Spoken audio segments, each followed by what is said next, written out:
Hola gente, bienvenidos a 217 y en el vídeo de hoy vamos a hablar de... ¿Se ve ahí?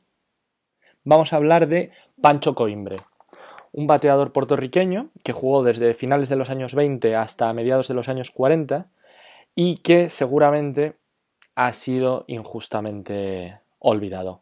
Empezamos.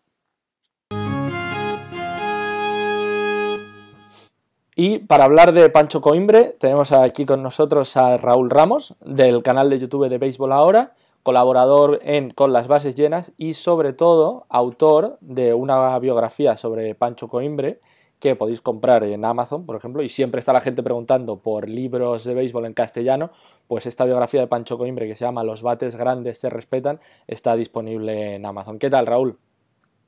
Saludos, Pepe, gracias por la invitación.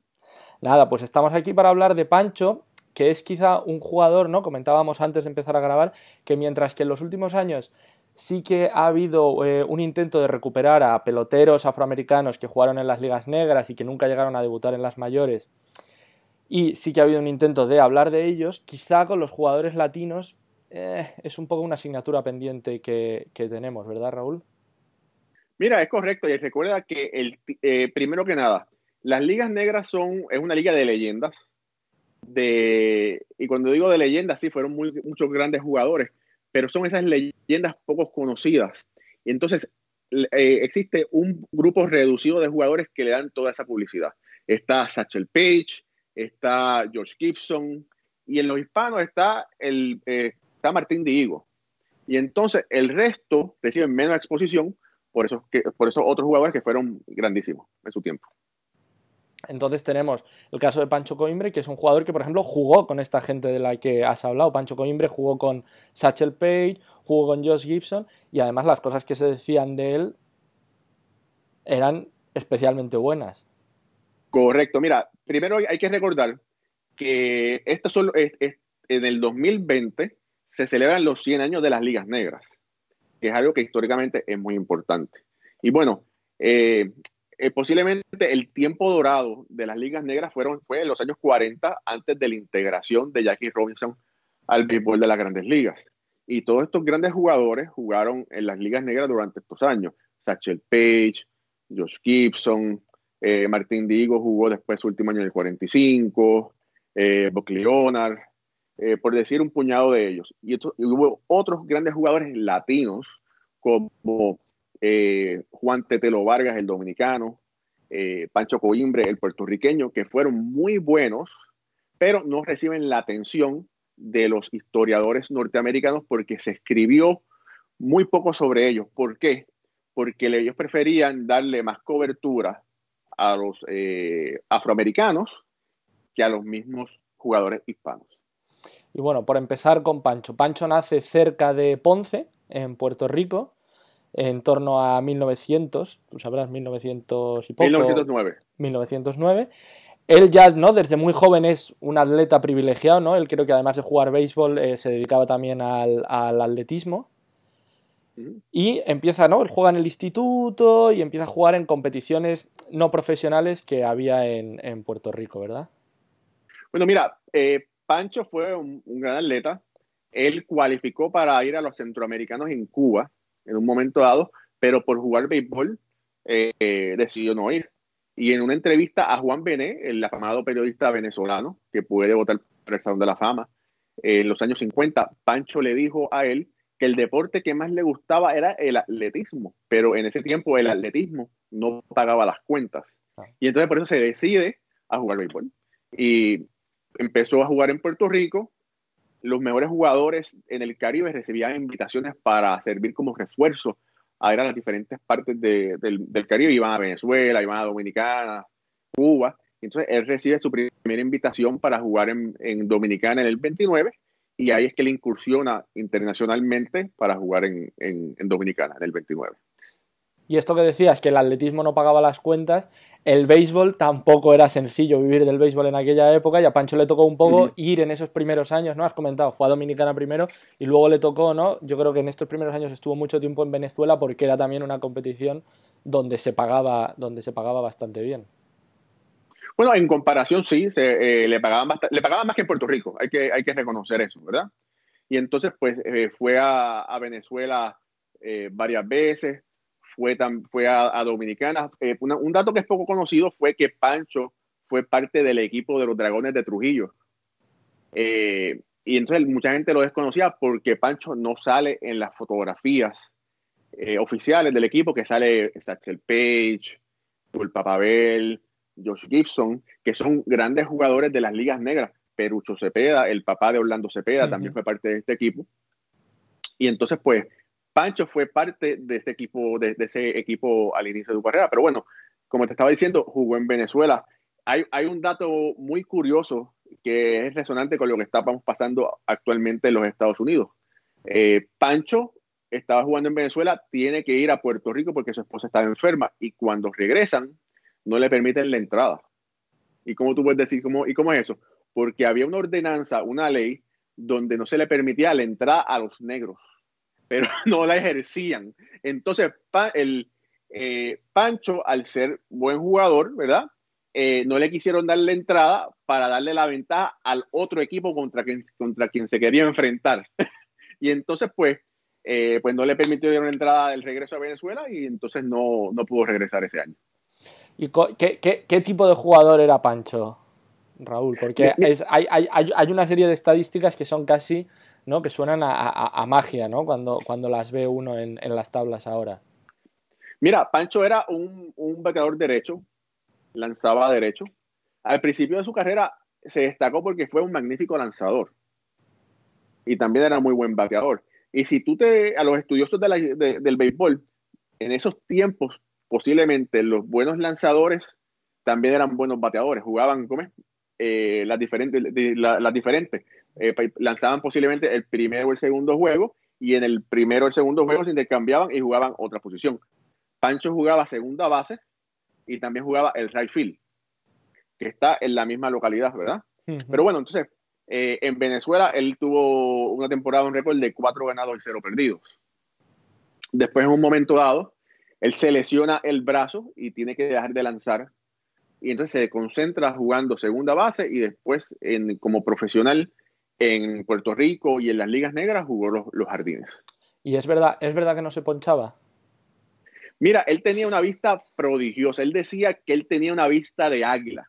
Pero una cosa, un detalle que Pancho hacía, que muchas personas me lo corroboraron, es que él le decía a los otros bateadores que tenían que visualizar, tenían que mirar al lanzador contrario cuando estaba calentando. Y entonces mi apreciación es que sí, que él tenía muy buena habilidad con el bate, pero él era uno de esos jugadores que podía captar cuando un jugador iba a tirar una recta o iba a tirar una curva. Él podía leer el body language de los lanzadores. Y entonces ya le estaba preparado y sabía lo que iba a venir. No lo cogían por sorpresa. Sí, porque vamos, las estadísticas que hay, que es verdad que en algunos casos quizá no son súper precisas, ¿no? Porque estamos hablando de un béisbol de hace muchos años y de competiciones que no tenían, ¿no? Tanto seguimiento como podía tener la MLB, y entonces los datos pueden ser, bueno, un poco imprecisos, pero vamos, Pancho es un jugador que se podía ponchar 3, 4 veces por temporada como mucho, ¿no? Mira, en Puerto Rico se dice que se ponchó en 20 ocasiones sobre 1900 Sí, turnos, como 1900 turnos, he visto. ¿verdad? Aproximadamente. Ahora, yo encontré un ponche que no se lo adjudicaron, ¿verdad? Y entonces a él no le gustaba hablar cuando le preguntaban, mire, ¿quién te ha ponchado? Él decía, no, yo no me acuerdo. Pero él tenía muy buena memoria para otras cosas, pues él decía, no, porque cuando fulano me lanzó, él me lanzó en un conteo de 2-0 y yo le conecté por la barda de la izquierda. Él tenía muy buena memoria. Pero una cosa que sí él decía era que el gran Satchel Paige lo había ponchado en Puerto Rico.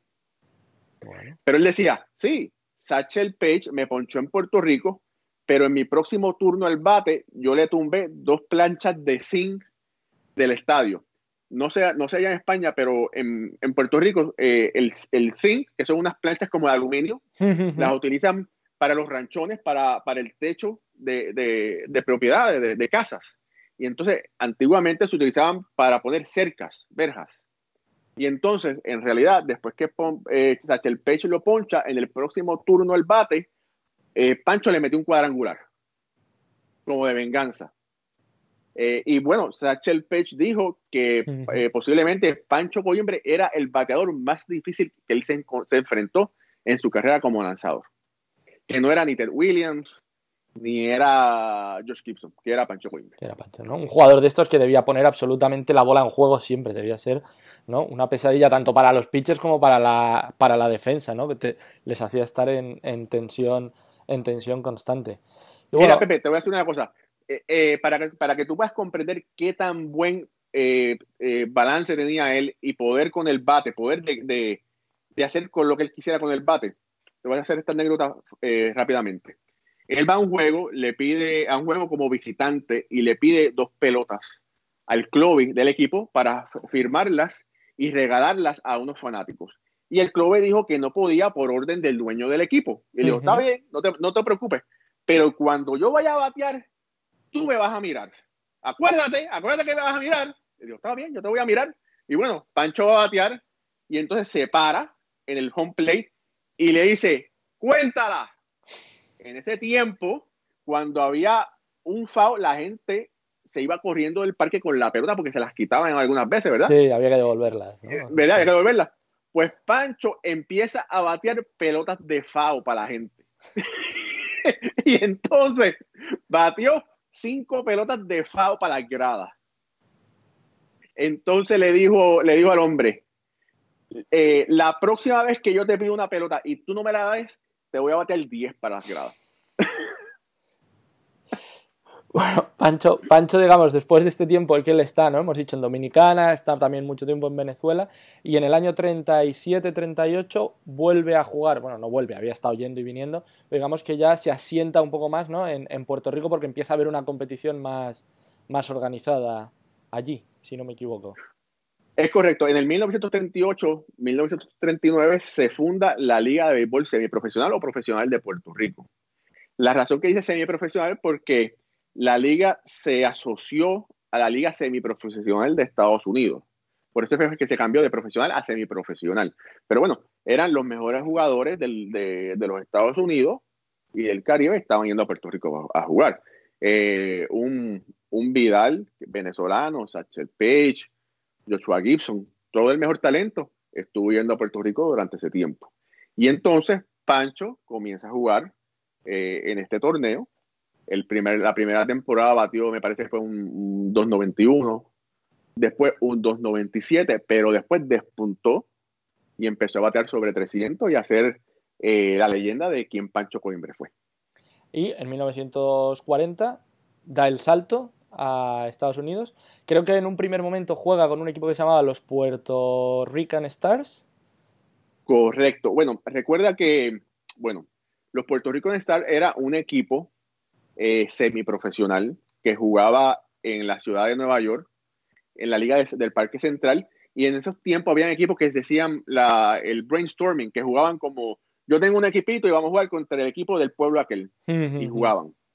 Entonces, él tuvo supuestamente varios turnos y unos compañeros de él que jugaron en Puerto Rico se enteran que él había llegado a Nueva York y le dijeron, no, tú tienes que venir a jugar con los New York Cubans. Que son Y era esa camiseta que llevas. Exactamente. Bueno, el amor por Pancho yo lo llevo en el corazón, ¿verdad? Entonces, va a jugar lo invitan y dice, bueno, vamos a darle un tryout, vamos a probar a ver si de verdad Pancho es bueno. Porque el dueño del equipo, que era Alejandro Pompés, que está en el Salón de la Fama, que hay un libro escrito por Adrián Burgos, muy bueno, se los recomiendo si ustedes si los gusta. No había escuchado sobre Pancho Coimbre.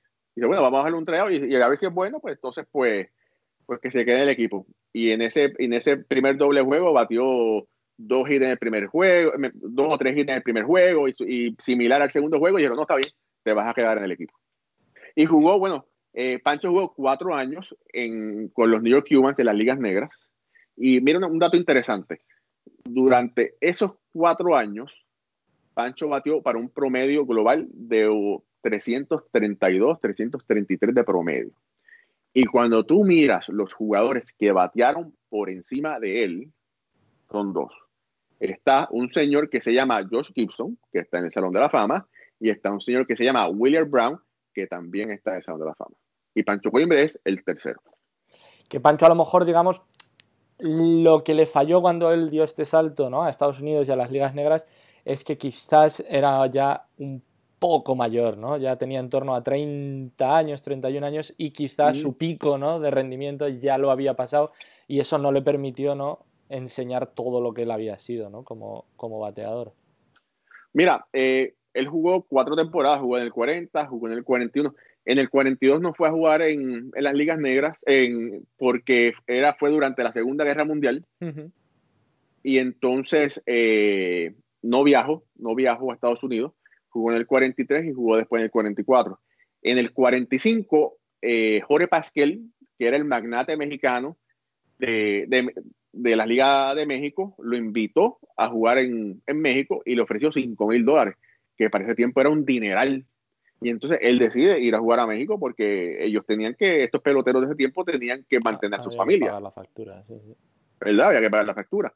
Y entonces él decide ir a México, pero una cosa es que a él le recomendaron varias veces que no jugara en el invierno, porque tenía que descansar, se había lesionado sus rodillas, pero él decía, si yo no juego, no como mi familia.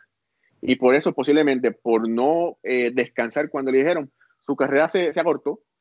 En el 45 juega en México, como te dije, y después Jackie Robinson rompe la barrera racial, las ligas negras se empiezan a desmoronar, y entonces en el 48 él tenía pensado jugar otra vez en las ligas negras, pero para los New York Black Yankees, pero dijeron que no, que fuera a Canadá, iba a Canadá, donde había un mejor béisbol, donde muchos de los jugadores negros habían ido a jugar, y entonces juega con el Sherbrooke, donde gana el campeonato en Canadá. Y durante todos estos años, Raúl, que Coimbre juega en las ligas negras en Estados Unidos, al mismo tiempo, luego en invierno, él jugaba en Puerto Rico, ¿no? Jugaba Es para correcto, Ponce eso es así. y Jugó para el equipo ganó, de Ponce. ¿no?, 4 o Jugó, 5. durante ese tiempo el equipo de Ponce ganó 5 coronas, 5 campeonatos. Durante ese tiempo, Pancho Coimbre fue posiblemente la estrella número 1 del béisbol en Puerto Rico. Y era por dos cosas. Era un excelente jugador y por su forma de ser. Era bien pueblerino, hablaba con la gente y hablaba con la prensa. Y eso a la gente le gustaba. Y entonces, pues todo el mundo era Pancho, Pancho, Pancho. Muchos de los jugadores después, como Roberto Clemente, aunque Roberto Clemente decía que su ídolo de niño fue Monte Irving, que está en el Salón de la Fama y jugó en la Liga Negra y también jugó en Puerto Rico. Él aprendió mucho de Pancho cuando Pancho, cuando era mayor. Y entonces, para decirte otro dato, el hermano de Roberto Clemente, que está actualmente vivo, él dice que para él, que él vio a todos esos jugadores jugar y batear, que para él Pancho Coimbre fue el mejor bateador que había visto en Puerto Rico. Que esto también lo decía, ¿no? Roberto Clemente, yo creo que también lo dijo un poco, ¿no? Decía, yo soy bueno, pero Pancho era mejor que yo, Mira, ¿no? sí, él lo dijo, pero quizás lo dijo por respeto, Uh-huh. vamos, lo creamos, ¿verdad? Quizás por respeto. Quizás muchas veces estos jugadores son leyendas y por alguna razón, si tuviste la entrevista de Luis Tián fue un excelente lanzador cubano en grandes ligas y la gente le decía, tú eres bueno, pero tu papá era mejor que tú, Sí, era sí, mejor que sí, tú. sí. Y no le dan la validez a estos jugadores que vinieron después, que fueron también buenísimos. Pero bueno, posiblemente por leyenda, sí, vamos a decir que fue muy bueno. Y Pancho se retira a final de los 40, se retira como jugador, ¿no? Pero él siguió durante muchos años muy, muy vinculado al béisbol y además como de una manera muy, por lo que estoy viendo, muy interesante, porque él no solo eh, estuvo en Puerto Rico entrenando, sino que él se movió prácticamente ya no solo por lo que es por todo el Caribe, sino incluso por Latinoamérica, ¿no? He visto que estuvo también en Ecuador, estuvo en Bolivia, en Colombia, que la verdad que es increíble, ¿no? Mira, Pancho se retira de jugador activo en el 51, pero después de eso, él va a Ecuador, lo reclutan para llevar el béisbol a Ecuador, a Bolivia, América del Sur. Él ayuda a que el equipo de Ecuador gane el campeonato sudamericano, recibe una distinción y todo por esa gran labor. Y bueno, también él fue a Colombia y en un momento dado los Piratas de Pittsburgh lo contratan como escucha. Y entonces Pancho, él ayudaba a identificar el talento que había en el área. Él hacía los tryouts, los formaba, decía, sí, el próximo sábado, ven que te vamos a ver. Y entonces Howie Hack, que era el super escucha de los Piratas de Pittsburgh, llegaba y entonces era quien seleccionaba a quién los Piratas iban a firmar o no. ¿Y a quién consigue Pancho que firmen los Piratas, ¿no? Que es quizás su gran último triunfo, ¿no? Bueno, te voy a decir una cosa, eso es una falacia, no es cierto. ¿No es cierto eso? Eso, él no ayudó él no ayudó a que Roberto Clemente firmara con los Piratas. Mira. No es cierto, hay que, ¿verdad? Hay que hablar con propiedad. Ahora, en la información que he encontrado, es Roberto Clemente quien ayuda a Pancho Coimbre a recibir esa posición de escucha de los Piratas. Mira, pues esto es muy interesante, ¿eh? Pues prácticamente, vamos, yo todo lo que he encontrado en internet dice lo contrario. Y además lo dice, o sea, yo por ejemplo en la página de SABR, ¿no? Que es como De Saber, ¿sí? de Saber, yo creo que lo dicen, ¿eh? Tal cual, que Pancho Coimbre es quien recomendó a los Pirates firmar a Clemente. Pues mira, No es cierto. Y te voy a decir por qué. increíble. Te voy a decir por qué. Clemente, para las personas que no lo saben o que no lo recuerdan, fue firmado por el equipo de Por los los Brooklyn Dodgers, Dodgers, ¿no? ¿verdad? Y entonces ya habían equipos que sabían sobre Clemente. Y entonces sabían que lo podían conseguir por muy poco dinero y que los Dodgers no lo iban a subir al equipo grande. Si no lo subían al equipo grande, iba a estar disponible para que cualquier equipo lo agarrara en ese draft. Y entonces los Piratas tenían la primera selección y agarraron a Clemente. Si no eran los Piratas, iba a ser el próximo equipo. El siguiente en la lista, ¿no? Mira, súper interesante esto. Oye, ya hemos hablado de que Pancho jugó con Satchel Paige, con Josh Gibson, con gente todo que acabó en el Salón de la Fama. Y sin embargo a él, ¿no? En el 2006, ¿no? Que hay una serie, ¿no? El comité de veteranos, ¿no? Digamos que hace una selección de distintos jugadores que habían estado en las ligas negras que pueden entrar en el Salón de la Fama, pero a Pancho no se le incluye. Mira, hicieron un comité especial, no fue el comité de Ah, uno veteranos. especial solo, ¿no? Hubo un comité especial de historiadores y conocedores donde empezaron a buscar data, información en periódicos, en todos los sitios, para poder descifrar, hacer una lista y de esa lista reducirla para ver quién era merecedor de estar en el Salón de la Fama. Entonces hay que recordar que el primer jugador que fue seleccionado, que estuvo en el Salón de la Fama, fue Satchel Paige, muchos años antes. Después Martín Digo fue seleccionado en selecciones especiales, pero bueno, como tú dices, en 2006 se hace esta investigación.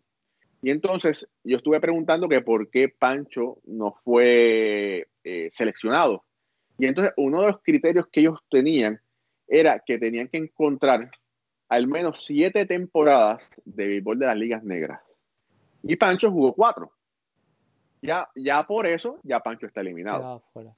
¿Verdad? Ahora, hay otros grandes jugadores que jugaron en las ligas negras y no fueron seleccionados, no fueron en este grupo. Un ejemplo de ello es George Scales, que fue tercera base en las ligas negras y también fue dirigente y dirigió en el Caribe y en Puerto Rico ganó 6 campeonatos, 5 de ellos con los Leones de Ponce de los 40. Entonces, bueno, yo no creo que Pancho no haya sido seleccionado por cuestión de racismo ni nada de eso, sino que pues no tenía las cantidades de temporadas que eran meritorias. Pero yo entiendo que en algún momento las ligas negras deberían hacer un estudio, buscar un comité donde deberían buscar esos jugadores que jugaron en el Caribe, que son meritorios de estar en el Salón de la Fama, pero que por el tiempo no pudieron jugar en Estados Unidos el tiempo necesario. ¿Por qué? Por cuestión de idioma, por cuestión de racismo, ¿verdad? Porque no era fácil, no era fácil. Si tú lo que hablas es español y te dicen, bueno, si juegas en Estados Unidos puedes ganar un poquito más, pero tú te enfrentas a todos los problemas raciales que había en el sur, se te van a quitar los deseos de jugar y te vas a regresar a tu país. O simplemente tú dices, no, para Estados Unidos yo no voy a jugar por los problemas raciales que hay, que fue el caso de Perucho Cepeda, el padre de Orlando Peruchín Cepeda, que está en Salón de la Fama. A mí me recuerda, ahora cuando he estado leyendo estas cosas sobre Pancho, me recuerda un poco su caso de no haber sido elegido para el Salón de la Fama, si quieres, un poco a lo que puede ser lo que le ha pasado o le pasó a Buck O'Neil, ¿no? Y a lo mejor son dos jugadores que no eran, quizá por números no eran, pero que da la impresión de la labor que hicieron más allá, ¿no?, de jugar. O sea, pues Pancho hemos dicho, ¿no?, que cómo estuvo en sitios como Ecuador, Bolivia, Colombia, siendo un poco un embajador, ¿no?, si quieres, del béisbol, como lo fue, por ejemplo, Buck O'Neil durante muchos años, ¿no?, por todo Estados Unidos, que quizá eso hubiese debido de ser suficiente mérito para haber sido incluido en el Salón de la Fama, que no es solo de la MLB ni de las ligas negras, sino que es un poco en general, ¿no?, del béisbol. Bueno, los jugadores que están seleccionados, que tienen placas, son de las ligas negras y de la MLB, básicamente. Ahora, hay artefactos, hay exhibiciones del béisbol de todo el mundo. Ah. Hay una exhibición muy impresionante que se llama, que es sobre el béisbol latino del Caribe.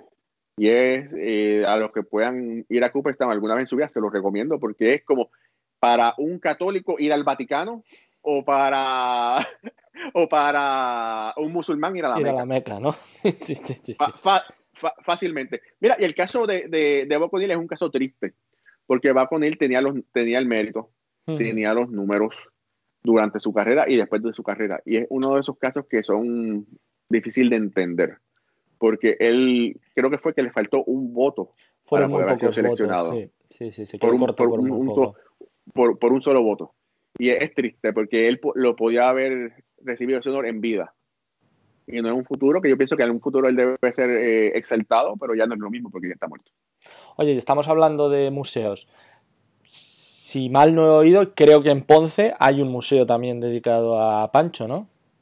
Correcto. Mira, en Ponce, saludos a mi amigo Héctor Ortiz, que es el director del Museo Pancho Coimbra allá en Ponce. Sí, hay un pequeño museo que está localizado donde era el antiguo Parque Charles H. Terry, que fue el parque de donde los Leones de Ponce jugaron mucho tiempo y obtuvieron esas 5 temporadas, de esos 5 campeonatos en los años 40. Y fue un parque donde grandes estrellas como Satchel Paige, Josh Gibson, you name it, como dicen, todo Buck O'Neil, todos esos grandes jugadores jugaron en ese parque. Y entonces, pues, es un museo pequeño, que es un museo dedicado a la historia del deporte de la ciudad de Ponce, que es de la ciudad donde yo nací. Y entonces, en ese museo hay una sala dedicada al béisbol, que está el campeonato que Pancho Coimbre obtuvo como dirigente en el béisbol AA. Hay una figura sobre Millito Navarro, que fue uno de los primeros puertorriqueños en jugar en las ligas negras. Y hay muchos detalles interesantes para todos los amantes del béisbol. Oye, Raúl, y ya para terminar, yo creo que hay, ¿no?, consenso absoluto en que Roberto Clemente es el mejor pelotero puertorriqueño de la historia. ¿Hay argumentos para defender o para decir que Pancho podría ser el segundo mejor pelotero puertorriqueño de la historia? ¿O meterías antes, Mira, no yo te voy a sé, decir una Sandy cosa. Alomar? Tal. En mi opinión, ¿verdad? Yo no puedo decir que Pancho Coimbre haya sido ni el primero ni el segundo jugador mejor en la historia. Durante su tiempo fue uno de los mejores sin duda alguna.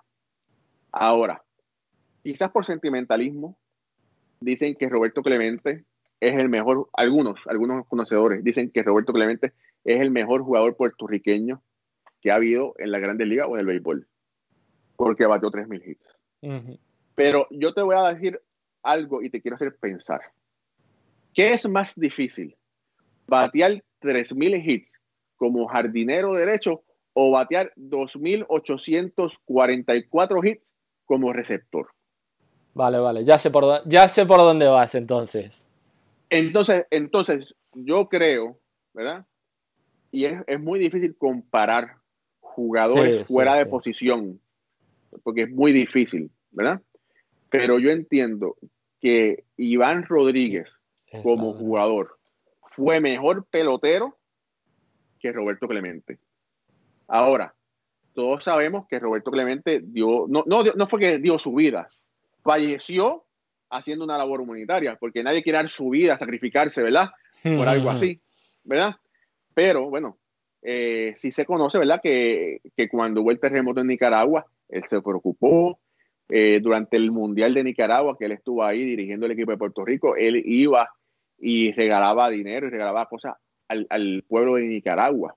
Y cuando él se entera que hubo un terremoto en Nicaragua y que los suministros que estaban enviando el gobierno militarizado se lo cogía y no lo entregaba al público, no lo entregaba al pueblo, él Él fue decide, o lo invitan, vamos a decir, lo invitan a que haga algo para entregar, y entonces lamentablemente pues fallece cuando el avión estaba despegando, básicamente. Bueno, Raúl, muchas gracias por haberte pasado por aquí a hablar de Pancho Coimbre, ¿no? Un jugador para, digamos, recordarle, ¿no? Y ponerle quizá en el lugar que se merece en la historia. Eso, animamos a la gente a que, pues, compre el libro en Amazon, ¿no? Lo pueden comprar. Pancho Coimbre, los grandes bates se respetan. Los bates grandes se respetan, Ahí está. recomendado. Pepe, gracias por la invitación, de verdad No, que lo disfruté mucho. Quiero darte las gracias, quiero decirle a por Dios. todos tus seguidores que te felicito a ti y al grupo de trabajo desde Tras el Diamante, porque están haciendo una labor encomiable, increíble. Bueno, Ustedes gracias, están como el gracias. salmón que están nadando en contra de la corriente, porque están llevando el amor al béisbol a la península ibérica y a Europa, y eso es algo increíble. Lo Mi respeto intentamos, para lo todos ustedes. intentamos. Y Están haciendo buen y trabajo. que vea la gente también las entrevistas que estáis haciendo en Béisbol ahora, que son de verdad muy, muy interesantes. Sobre todo acercándonos a, yo creo, aspectos, ¿no? del béisbol latinoamericano, ¿no? Que quizá no son tan conocidos, ¿no? Porque al final tienes los altavoces de las grandes ligas, ¿no? Y del béisbol gringo que te habla constantemente de eso, y hay otras muchas cosas que no está uno acostumbrado a oír, pues porque no se las dan, ¿no? O sea Bueno, que... sí, gracias por eso. Quiero invitar a todos ustedes que nos están escuchando y nos están mirando a la página de YouTube Béisbol Ahora. Ahí, junto a mi amigo Jorge Colón Delgado, que es un gran historiador, entrevistamos diferentes personas, exjugadores, dirigentes, y tratamos de tener una entrevista íntima, descubriendo y hablando sobre detalles de sus carreras en el béisbol, y tratamos de hacer algo que sea entretenido e instructivo para todos los que se toman el tiempo en vernos y escucharnos. Y sí que lo es. Pues muchas gracias, Raúl.